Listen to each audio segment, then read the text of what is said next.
लातूरसह राज्यात महाविकास आघाडी ठरते वरचढ।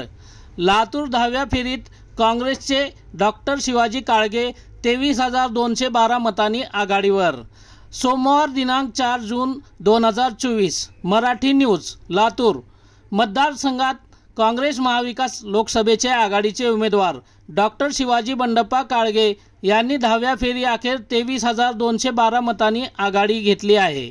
माढ्यात राष्ट्रवादी काँग्रेस शरदचंद्र पवार पक्ष आघाडीचे उमेदवार धैर्यशील मोहिते पाटील यांनी 9व्या फेरी अखेर 33,273 मतांची आघाडी घेतली आहे। राज्यात महाविकास आघाडीने अनपेक्षितरित्या लक्षणीय भरारी घेतली आहे।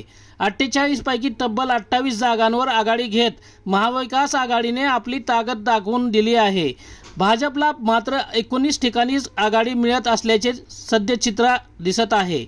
देशात भाजप 296 ठिकाणी आघाडीवर असल्याचे सध्याचे चित्र असून इंडिया आघाडीला 230 ठिकाणी मताधिक्य मिळत असल्याचे दिसून येत आहे। यामुळे संसदेत गत पंचवार्षिकपेक्षा यंदा विरोधकांचा आवाज खणखणीत असणार आहे।